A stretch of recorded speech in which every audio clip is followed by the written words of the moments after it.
Dave and Todd Summerman, thank you for joining us this morning.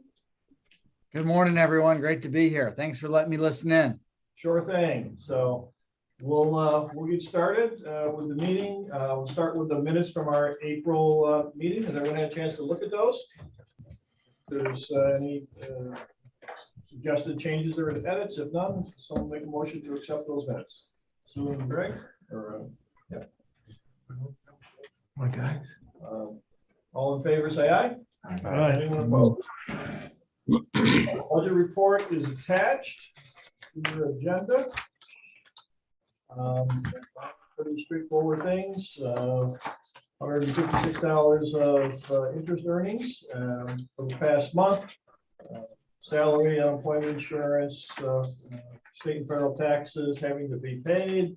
A final payment to Weston Company for their services on the audit. Expenses at Tryon and monthly payment for work by Betsy on the IDA website. And the payment out of Tryon was for, again, the monthly electric bill for the wastewater pump station, and a progress payment to Environmental Design Partnership for their work on the backup generator. Other than that, that's all we have to report for the past month. Any questions on the budget report? The investment earnings, we start looking at rates again. Yes, we did. And the rates are about still the same, 0.1%, 0.15, excuse me. Our money market should be 0.1. Okay. Those nasty banks have been hesitant to raise rates. Like you can't squeeze an extra. One for us, come on. 5 basis points. Take the quarters. Okay. If there's no further questions, would someone make a motion to accept the budget report? I'll make a motion. What's the second? All in favor, say aye. Aye. Anyone? Very good. Audit committee monthly bank reconciliations, Mike? Yeah, I reviewed the information that Carol sent over. Everything was in order. Very good. Thank you.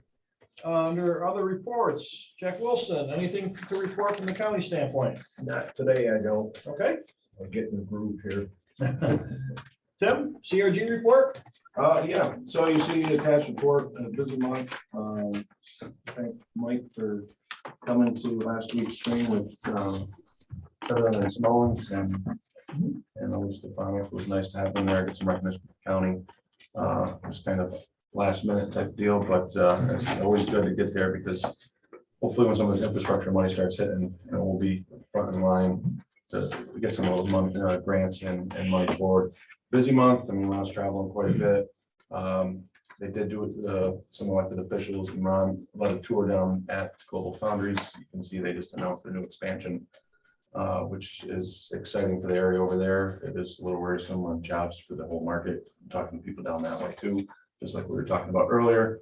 But we're still part of Nano New York, so Ron's going to those meetings and getting updates. I mean, we think it's gonna be really good for those third tiers, to start looking at sites over this way. So we think it could be really good for our area.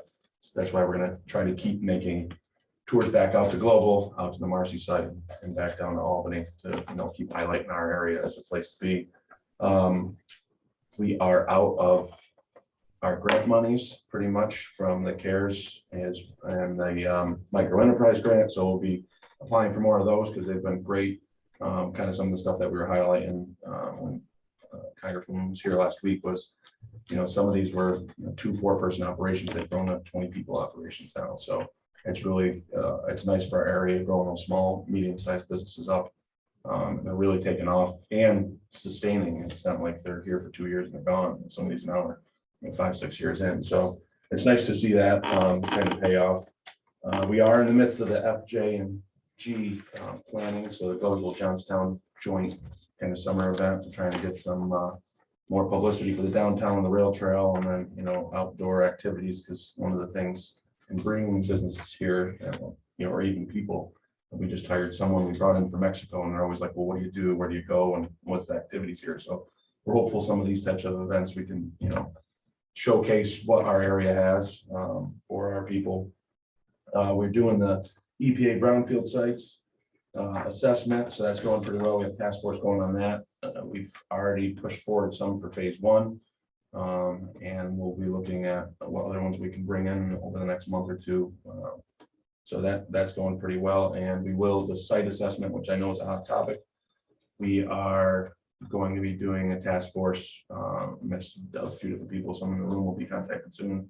Hopefully meet in the next couple of weeks when get the consultants in to really go over and lay that out. So a lot happening, and there's a ton of business inquiries. I know Ron's fielding stuff across both cities, the counties and towns of people looking at sites or businesses. So it looks like we have a lot of things happening in the area. So it's good, all good stuff. Any questions?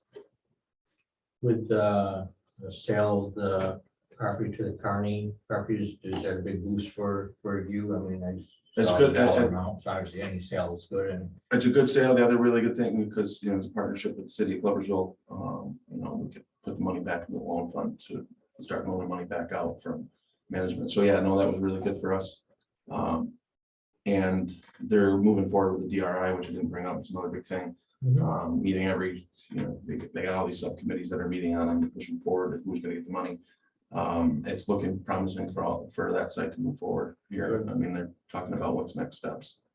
So yeah, it's very good. especially it was at the last meeting, I did see the different, time, but the video about the brownfield site, like that was very, very good. And this could be a nice yearly thing, as it said in the report, that you'd like to start already and have more money, more attention we can get to help our situations. It's a plus, and it was a very good presentation there out at the college. And at the college for hosting that too. It's nice that it was up there. Any further questions? Thank you, Tim. Thanks. All right. Moving on to old business. Tim just gave us an update on the site inventory report. Moving on to page 3, Nexus Renewables, kind of the same status as last month, still negotiating. Vireo Health project construction project is ongoing. Primarily now they're focusing solely on site work as Verano and Vireo work out the transaction. Verano is still conducting its assessment of the interior layout of the building, because they may be making some changes to it to accommodate what they want versus what Vireo wanted, since they're going to be buying the company. And so any work on the interior of the building is still on hold until final decisions will be made.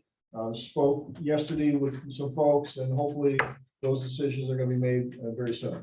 So, but the exterior work of the building and the shell of the building is what everybody is focusing on right now. Kara and I continue to work out the details of the lease and pilot agreements, which have all been complicated by this transaction. And I think the structure is in place. I spoke with Andy yesterday. He just basically waiting for sign-offs from IIP and Verano, and doesn't anticipate any issues. But once the sign-offs from those two entities occur, because it's going to be Vireo who's going to be executing the document. Right. Yeah. So Huffman's car wash, if you've all been driving by there, is ongoing, moving along. Their original plan was to have the project completed by June or July, and hopefully that will continue to be the case. Winstanley, we are now free to proceed with the sale of the land to Winstanley, because we received no comments back from New York State with respect to the 90-day notice that we sent to them. So that is good news. Moving on to Fulton County Sewer District number 4, the backup generator project, paperwork being processed, contracts being signed, bonds, insurances being processed. EDP, Environmental Design Partnership, has requested the submittal on the particular generator that Cobalt wants to supply, so we can get that approved, and Cobalt can get that generator ordered and get it here as soon as we can. With respect to the survey, still working with Lot Holdings, and we're going to talk about this in a little bit in executive, in terms of the parcel that they wish to desire. And we need to get that resolved in order to get the survey work completed. Appraisal work is ongoing. And this 90-day notice, again, we're waiting for the appraisal to get done before we send in this 90-day notice to New York State, because the IDA is required to send a letter to the state whenever we propose to sell real property that's valued over $100,000 by negotiated sale, or we're selling personal property valued over $15,000 by negotiated sale. We know we have to send it in because we're selling personal property that's going to exceed $15,000. The issue is the sale going to, transaction going to be valued at over $100,000 with respect to the land that we're going to give to the sewer district. So that appraisal will verify whether or not that criteria will be met or not. Once we know, the letter will be sent in. And again, as we talked at our last meeting, the Board of Supervisors has adopted the order formally creating the district. And we're going to have to take 2 actions at a later date to consummate this whole transaction. And those will probably be happening sometimes in September. Our best guess of when those will take place. Any questions on old business?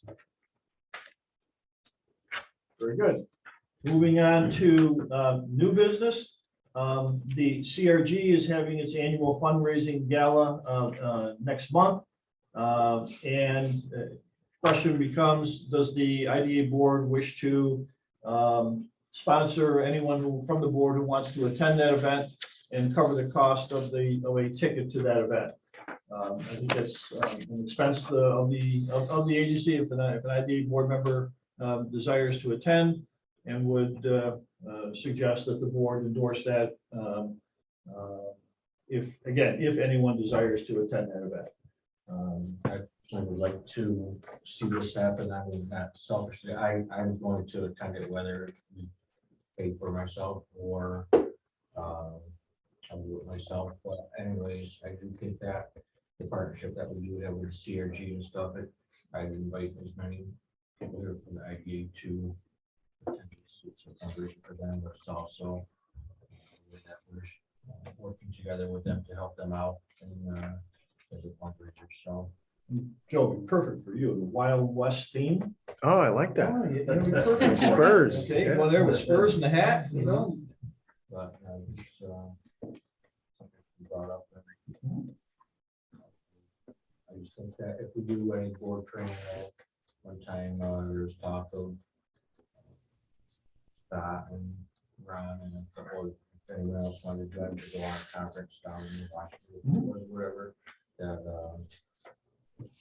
IDA was going to pay a certain amount, to help out with that expense. So anything like this for training would be a plus.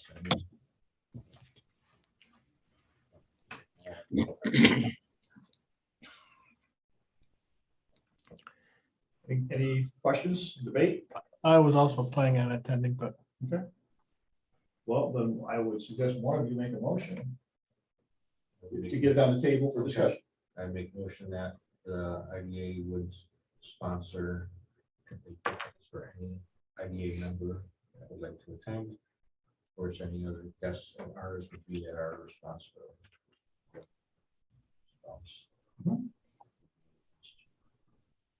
We have a motion to authorize the IDA to cover the cost of the tickets for IDA members. Guests would pay by themselves. That's the motion that's on the floor. Is there a second to that motion? I'll second the motion. So seconds that motion. Any further discussion? Any questions from the folks on Zoom? All in favor of the motion, say aye. Anyone opposed? Motion carried. Very good. Anyone who wishes to attend, let us know. We will do a singular check to the CRG. Again, the attached to your agenda is the notice of it for the details of it. It's on Thursday, June 9th, 6 to 8:30 at the CRG's offices. Okay, so if anyone else wishing to attend, let me know as soon as possible so we can get a check sent to the CRG. Jim, Okay. I'll be attending. You'll be attending? Okay, great. So right now we have 3. I was planning to attend, but I was gonna make my employer pay. Okay. Okay. Okay, so it's Sue, Greg, Mike. and Joe. So I will, I'll send an email out next week as a reminder and set a deadline for maybe like next Friday for everybody. Okay.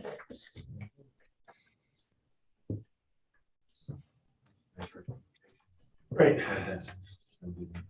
Okay, last item or next item of business for new business is this conference table.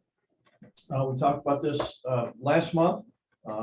There was a consensus of having an interest in doing something. We talked about potentially having a table built by Rustic Slabs, a Fulton County business.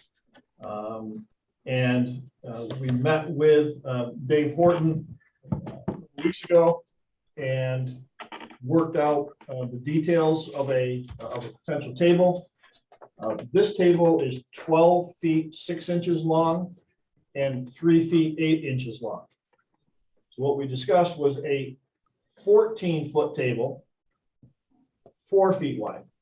So a little wider and a little longer, okay? This table, if you can see, these chairs don't slide underneath it, all right?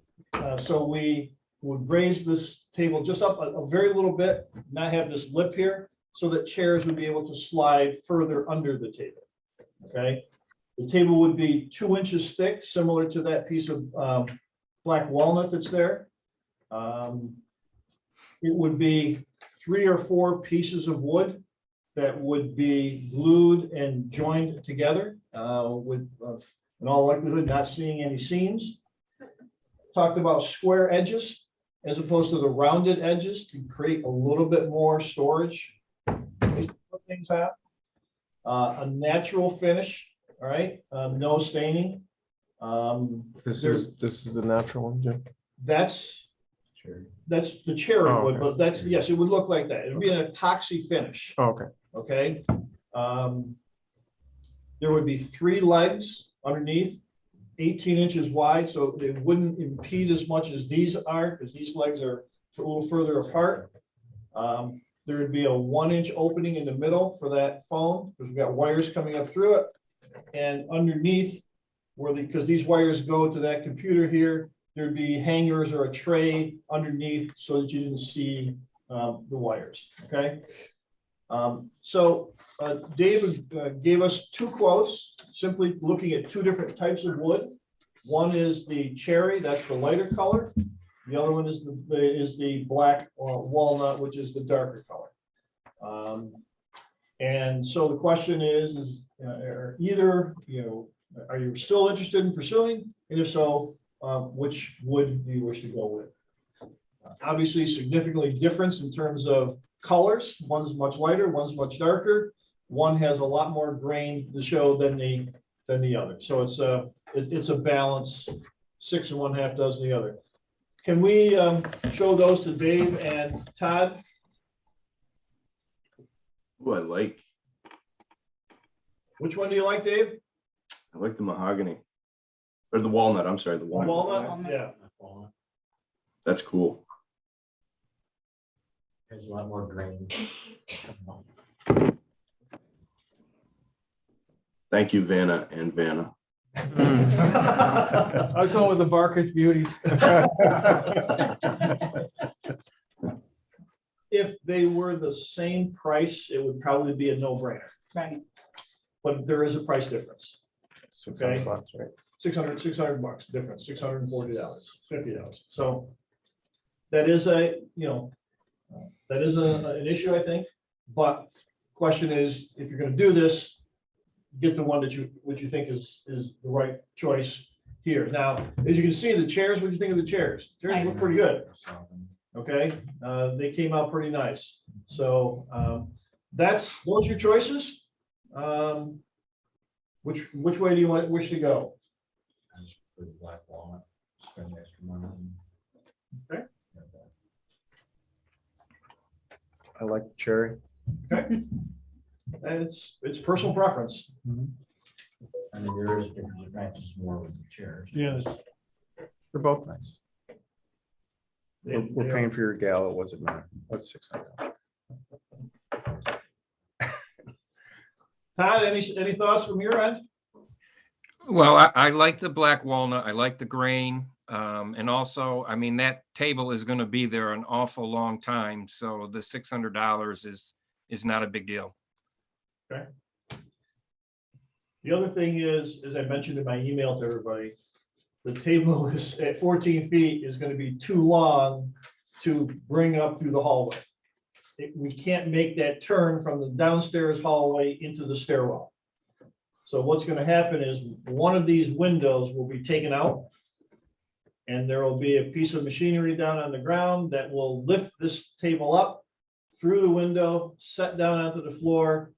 Dave will be here with the legs, put the legs on, and that's how we're going to have to bring this 14-foot bear into this room. Okay, so and the county facilities guys will be doing that work, and we certainly appreciate them taking the time and effort to do this, because or else we wouldn't be doing this. So anyone want to make a motion to do something, and then we can go from there. I'd like to make a motion that we go with the walnut. Dave makes a motion to go with walnut. I'll second it, Jim. Seconds the motion. Any further discussion? As it's probably going to be 3 months for Dave to manufacture this thing and bring it here. Just so it won't be here next month. Any further questions? All in favor of the motion, say aye. Aye. Fine. Anyone opposed? Motion carried. Underneath. Yeah, underneath. Bubblegum sticks. Yeah. All right, for this month's board training, it's kind of a recap of something we talked about a couple of years ago. But with a couple of new board members here, I thought it would be good to revisit this. And in addition to the fact that we're about ready to complete our work at Tryon, and maybe opportunities for us to be looking at other ventures. And to that extent, I just wanted to review general municipal law, which stipulates what IDAs can and cannot do. Okay. Our role has been working primarily with manufacturing businesses and warehouse and distribution facilities. That's basically what we've done throughout our tenure here. However, when you look at what the law says, listed there on page 6, IDAs can be involved with industrial, manufacturing, warehousing, commercial, research, recreational, industrial pollution control, education, cultural, railroad, horse racing facilities, automobile racing facilities, continued care, retirement communities, and we can also do retail. And at the end of your, attached to your agenda are 3 or 4 pages of examples of projects other IDAs have been involved with over the years. And again, I presented these simply to give you some examples of what other IDAs have done over the years. When you look at some of these, you see incubator space, medical, educational, mixed use, commercial, mixed use, hotels, a variety of things. And again, I just think it's important for IDA board members to understand that you have the ability to get involved with other types of projects. And to that extent, What I know when we talked about a couple of years ago, when we first discussed this, was getting the word out, to locally that we can assist other types of projects, because there's kind of a, since all we have done is one type of project, is there, does the local community think that's all we do? And so, So I see a lot of things that say incentivize. What does that mean? So real like property tax one, exemptions, okay, those are the three, there's the financial incentives. Yeah. And that's how we get involved with these projects, is we incentivize a mixed use project. We incentivize a educational project, a incubator space, whatever the case may be, by offering real property sales tax and mortgage tax exemptions. Okay.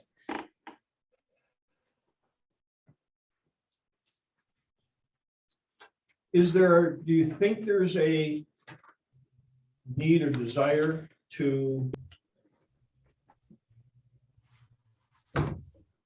tell folks somehow through our website or elsewhere that we can do more than manufacturing and facilities? I think for their website, that'd be a great way of showing that I agree. it's out there. It's cool that we need and create an article or something that's just say, beside what we traditionally have done. we showing this project.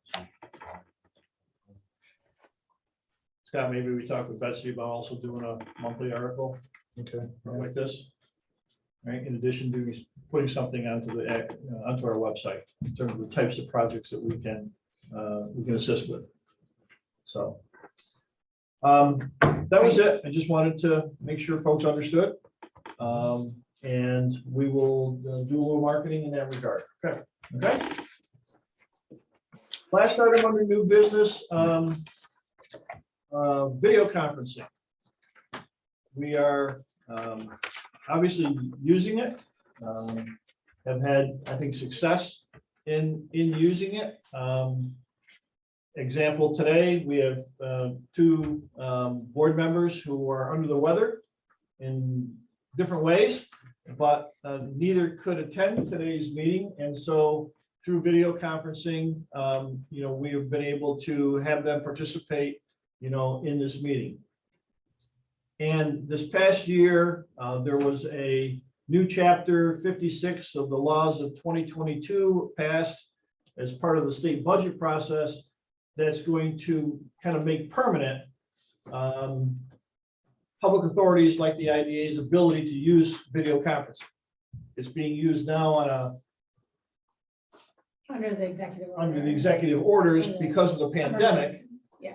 And so the opportunity is now here to make permanent, at least through July 21, 2024. That's what the state right now is calling it permanent. But for us to be able to continue to do so, we need to pass a resolution stating such. So attached to your agenda towards the end, which has the words draft across the top, is the draft resolution that I'm proposing that would authorize kind of on a permanent basis the IDA's ability to use video conferencing. And the key term in this legislation and in this resolution is using video conferencing in extraordinary circumstances. Okay. And so what we have to define in this resolution is what are the extraordinary circumstances that would allow an IDA board member to participate by video conference as opposed to physically being present at the meeting. So in this resolution, I've listed a number of extraordinary circumstances. Disability. Somebody who's got a torn Achilles tendon and can't walk very well. Thank you, Jim. You're most welcome, Ted. Illness, caregivers' responsibilities, a family death, lack of transportation to or from the meeting, weather, and other significant or unexpected factors or events which precludes an IDA member's physical attendance at a meeting. Is that all of them? Are there other extraordinary circumstances? I think if I could be out of like town for Out work, of town, Yeah. correct. so I might have my laptop with me, I could still, It may not be Partic- work, just out of town. yeah. You could be on vacation. Vacations are- Wouldn't that be fit under G, other significant? It could, but Yeah. it could, but if there's a, You wanna we spell want it to out? define, I'd like to define that if we could. Okay. Is that, would that be I thought it okay? would out of fall town? under E. Yeah, From your standpoint? Yeah. Okay, Yeah, and the committee on open government position on this was if you wanted to have the option to utilize this to be as broad as you could in your description and definition, it's up to each individual entity to define what extraordinary circumstances are. So it can be as broad or as streamlined, limited as you want it to be. But it's up your call to make that definition. There is no definition in the law. okay. Any other extraordinary, specific extraordinary circumstance that we could come up with? This is a law that's going to be for board members. Correct, It's not- correct, just for IDA board members, correct.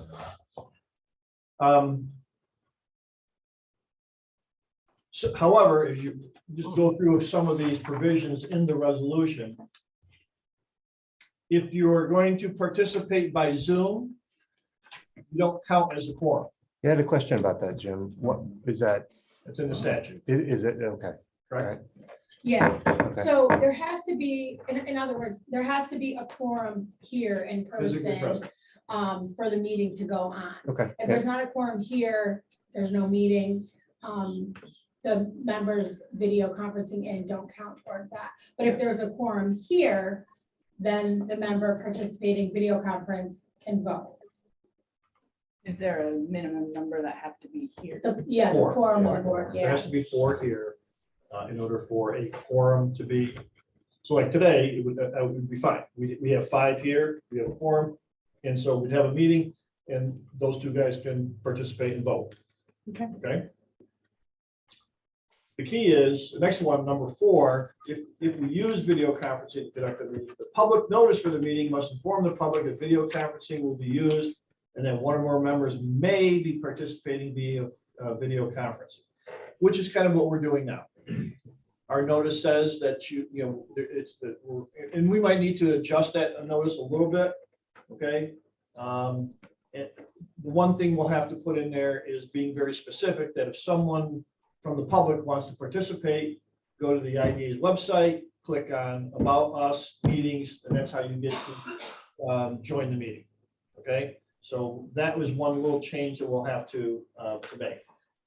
The minutes of all meetings shall include what if IDA members participate remotely. We're doing that now. We will continue to do that. Any IDA member appearing by video conferencing shall be on the video and remain on the video for the duration of the meeting unless they recuse themselves because of a potential conflict when they would leave the meeting while the discussion was taking place. All right. And again, so that's kind of what we're doing now. And all meetings conducted via video conferencing should be recorded, and such recordings shall be posted or linked on the website within 5 days and be kept there for a minimum of 5 years, which is what we're currently doing. So there will really be no major changes in what we're currently doing, but we have to put this all into this resolution in order for us to be able to do so, okay? Now, the last piece is, that's the draft resolution. Unfortunately, we can't approve that or act on that today. The only thing we can do today is schedule a public hearing, because the law says you have to have a public hearing before we can act on this resolution, okay? So if you wish to move forward with this adopting this resolution and making the use of video conferencing a permanent part of our board meetings, then what you need to do today is have a motion to authorize scheduling a public hearing. I'll make that motion. If the motion's there, the question is, can we have the public hearing at next month's board meeting? Yep. Okay, if we just, so we don't need to do a separate, A separate, no, yeah, you can just have it at the, we'll just do it. oh, yeah, at the We'll do beginning it. of the, Red be open the board, open the meeting and then open the public hearing. right, and then you could leave it open for a little bit in case anybody joins or. So we will have the public hearing at the next IDA board meeting, which I think is June 10th, whatever the date is. June 1st. And we're just gonna add the part about out of town. Yes, I will amend that resolution, and that'll be attached to your agenda next month. Now, before under the old statute, did we have to, if we were attending remotely, didn't we have to post where that physical So address, where that?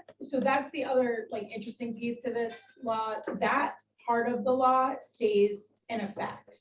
So, and that isn't changed. So if, say, for instance, you are gonna be away for 3 months and you're like, I don't really care if anybody wants to join my meeting in Florida, you can join it, then you can participate under that statute and say, Mike will be at 1 Main Street, Orlando, Florida, at this meeting, please join if you'd like. And then you join in via video conference, you're counted towards the quorum and to the vote. Okay. So in that instance, you're counted towards the quorum, if you allow the public to attend at your location. I'm seeing it being used in other ways where like, people want to participate from one county building and people want to participate in another county building. So if they're both in a county building, they don't care if it's open to the public, so that's one. Where like Washington and Warren County have a combined Yeah. IDA. Yeah. If all members are here, would the IDA have a choice whether they're going to do it? I mean, I know they still have to record it. We still have to live stream our meetings under another section of the law. Okay. That's So only you're still applicable to live IDA. streaming No matter what. Right, Even we if are they're live listed, streaming okay. regardless. Okay. So that's why it's a little bit different for us as opposed, this law applies to towns, villages, counties, Right. every public entity. Yeah. So they are not required right now to live stream Right. regardless of the Right, yeah, yeah. pandemic. We are. So Mhm. it's a little bit easier for us to navigate that. Just to clarify, under this section of the law, if you're not counted towards the quorum, you don't have to host a watch party at your house. Is that correct? Under the extraordinary service, Correct. no public, Yeah, Right. no public has to attend, and you don't Yeah. need to identify where you are, you just need to appear on the video. Got it. And the meeting notice doesn't need to specify who will be participating. I'm Right. simply going to say there may be IDA board members participating by Zoom. And the recommendation coming from the Committee on Open Government is to just make it, if you're gonna offer this as adopt this as a part of your policies, just to include that notice like at all times, because for the instance of you wake up, you're sick, you Right. don't wanna come, whatever, then if it wasn't noticed like that Right. 8 days ago, then that becomes an issue. We have a motion. Is there a second to that motion? Sue, thank you. Any further discussion? All in favor, say aye. Aye. Anyone opposed? Motion carried. Very good. Would now like to ask for an executive session for the reason described in the agenda. I'll make the motion. Joe, is there a second to that motion? Right, thank you. Any further discussion? All in favor, say aye. Aye. Any opposed? We are in executive session. Thanks. Close the meeting. Dave? I'll make the motion. Oh, okay. Joe and Joe. All in favor, say aye. Aye. Aye. Thank you, folks. Okay. Appreciate it. See you next month. All right.